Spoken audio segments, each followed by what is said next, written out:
La experiencia de las escuelas en el campo comienza oficialmente en Cuba en 1966, con una serie de movilizaciones en la provincia de Camagüey. Luego, a partir del curso 1968 a 1969, se construyen edificaciones donde alojar, o hacinar, a los niños y jóvenes lejos de sus familias.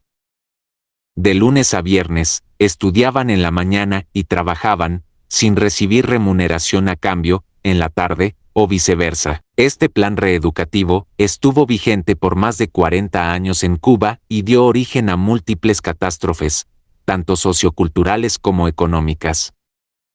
Es en 1971, en medio de esta vorágine de transformaciones, que bien miradas deberían calificarse de involuciones, que se inscribe la historia de La Larga, la escuela vocacional de maestros que da título a esta novela de Ángel Osiris Milián, y en la que el autor se sumerge a fondo. En el ámbito de una cultura promiscua como la cubana, las escuelas al y en el campo fueron hasta cierto punto fáciles de implementar, sobre todo porque cuando el régimen puso manos a la obra, la estructura totalitaria ya estaba asentada en Cuba, y quien se evadía o protestaba era marginado.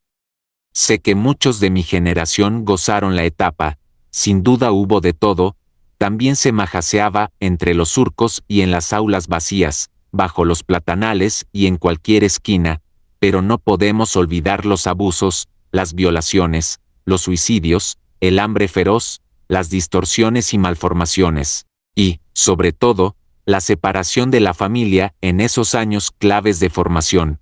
A causa de esta y otras operaciones reeducativas, muchos cubanos viven hoy en el miedo, el eufemismo y la locura del imaginario colectivo. En este sentido, partiendo de una perspectiva abarcadora, Ángel Osiris Milián va al grano, agarra al lector y lo zarandea para ya no soltarlo hasta el final, incluso cuando se sumerge en el análisis y roza lo filosófico, que en este autor siempre atraviesa lo poético, dispara al pecho, sin rodeos. Se trata de otra virtud de este libro y en general de la literatura de Milián, su capacidad para ir del pensamiento a la acción, del examen al hecho concreto, sin que el lector sufra bajas por el camino. Dos cosas liberó el castrismo tras acceder al poder: la promiscuidad, incluida la sexual, y la familia, es decir, a los jóvenes del cuidado de sus padres.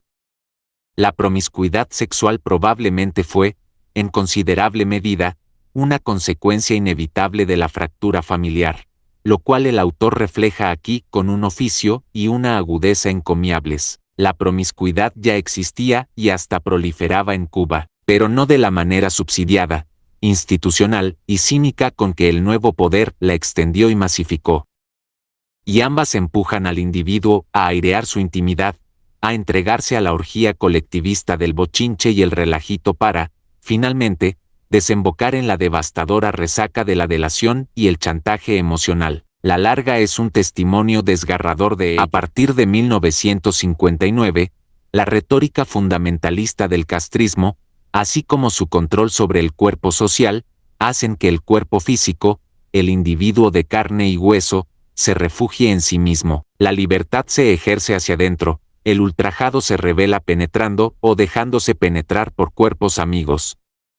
Extrañamente, o interesadamente, la llamada revolución contribuye a ello desde diversos frentes, logra dinamitar la base moral de la familia, restándole autoridad a los padres, prohíbe, de facto, el ejercicio de la religión, cerrando los colegios católicos que existían en el país. Con el pretexto de formar a la juventud en el amor al trabajo, la recluye en escuelas, en el campo donde la promiscuidad y el sexo intergeneracional, de maestros con sus alumnos, alcanzan cotas difícilmente superables. Precisamente, la historia de amor que protagoniza La Larga crece en este caldo de cultivo, y de manera arrolladora. Esta novela es una escuela, pero una escuela de verdad.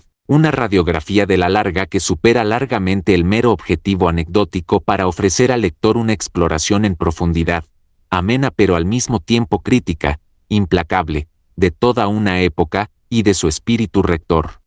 Pero que además abunda en la condición humana en general, mucho más allá del escenario en el que se desarrollan los hechos. Gracias, Ángel. Este es de esos libros extraordinarios que nos hacen crecer un poco más.